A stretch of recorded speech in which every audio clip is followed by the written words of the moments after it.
Welcome back to my YouTube channel. So for today's video, meron tayo na namang tutorial sa araw na to. Ito yung paglalagay ng keyword sa description. Paano maglagay ng keyword sa description? Bago tayo magsimula, don't forget to subscribe. At kung nakasubscribe ka na, magsisimulan na tayo. Pero bago ang lahat ng yan, panoorin niyo muna ang intro ko.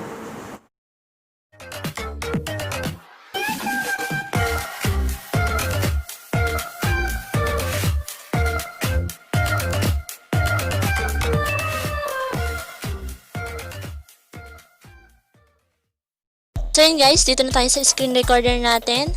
So yun guys, paano nga ba maglagay ng keyword sa description at bakit kailangan natin to ilagay?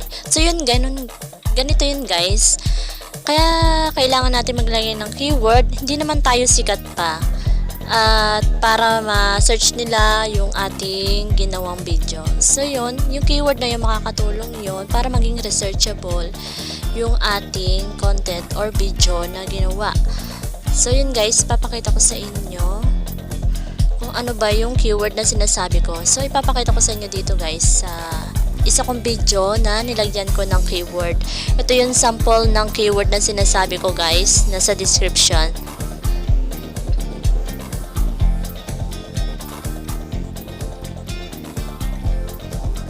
Yan.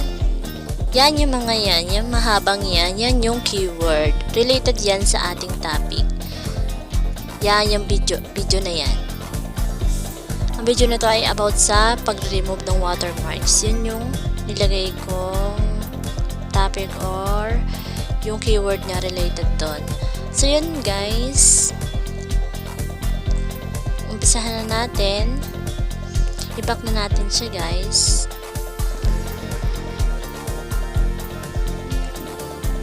So let's proceed sa Google. Hanapin nyo lang yung Google app nyo diyan. Sa mga cellphone nyo dyan, hanapin nyo lang yung Google app. Open natin yung Google app natin yan. Dito guys, dito natin isa-search yung keyword na yon. Ito yung keywordtool.io YouTube. Yan, naka-type na siya guys. Papakita ko sa inyo. Keywordtool.io YouTube. Yung pinakauna, yan. May kita nyo guys, yung kinilik ko, yan ang inyong pipiliin. So, keywords using YouTube, autocomplete. Yan. So, wala pa tayong topic kung anong lalagyan natin keywords. So, back muna tayo sa ating YT Studio. Kung wala ka pang YT Studio, yan. Download lang po siya sa Play Store, YT Studio. So yun guys, pagka-open nyo na, yan na po makikita natin. And then, punta tayo sa ating videos. Yan, videos. Pipili tayo ng title na isa-search natin sa keyword tool.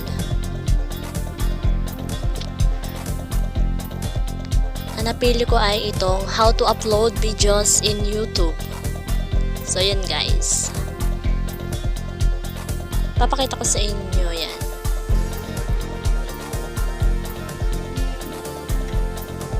Yan, makikita nyo wala pang keyword yan.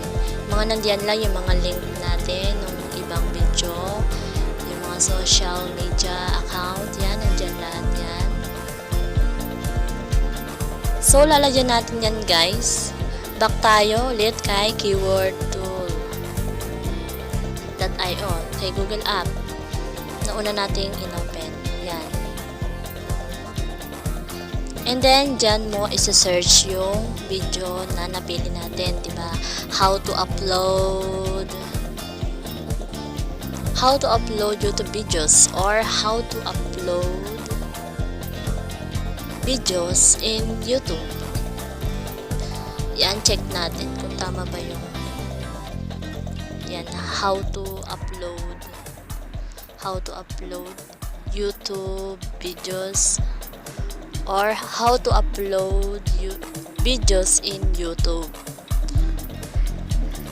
Type lang natin dyan guys yung ating title, yung related na title dun sa natin na yan ang isa-search natin. Kaya yung keyword na yon related din yon sa video na ginawa natin guys. Yun din ang ilalagay natin para maging researchable yung ating ginawang content or yung title natin sa mga viewers natin.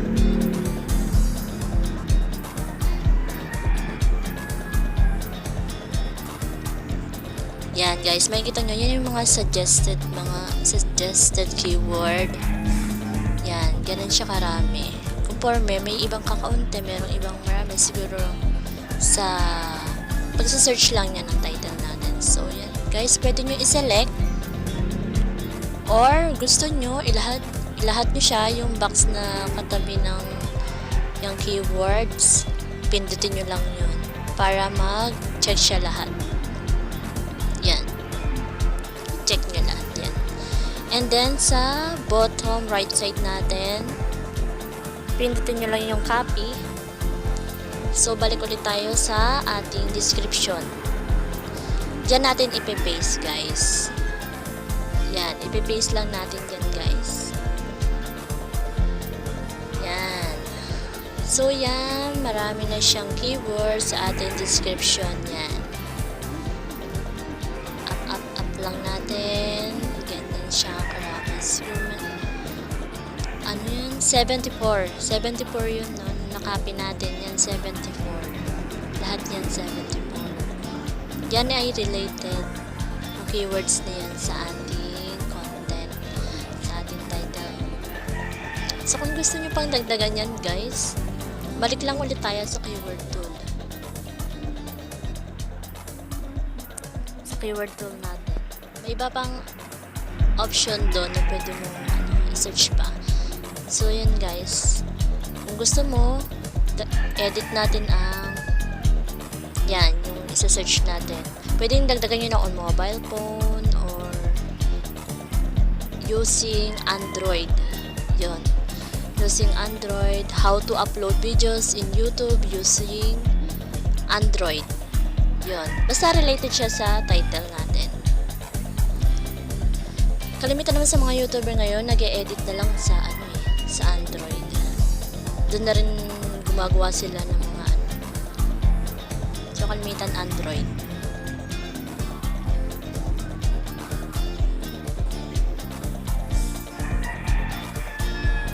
So yun guys, suggest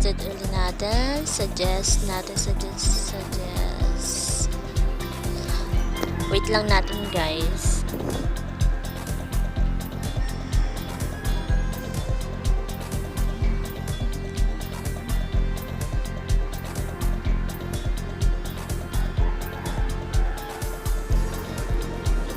So yun guys, yan.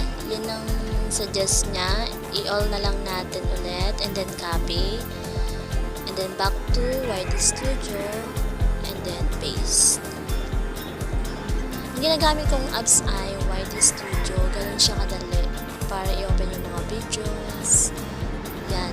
Diyan yung ilalagay yung description. Madali siyang i-edit. Baga, ilagay. Sa mga YouTuber talagang kailangan talaga merong YT Studio. So yun guys.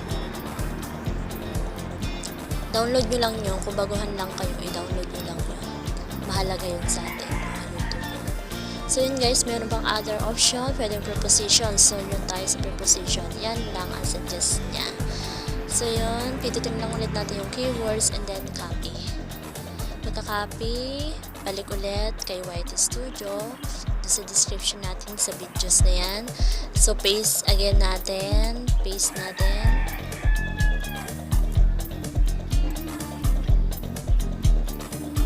Paste. Yan guys. Yan. Sabi nga ng iba, mas maganda kung mas maraming keyword. Gusto nyo kung gusto nyo marami. So yan, save na natin guys.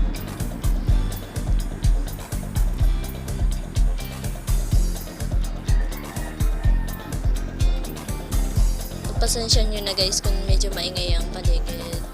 Pero sana maintindihan nyo itong tinuturo ko. And yan nga, balik tayo sa ating channel.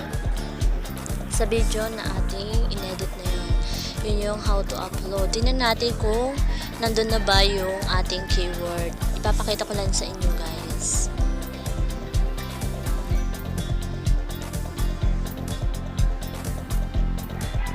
Asan ba? Yan. Let's check kung nandun na yung keyword na sinasabi natin.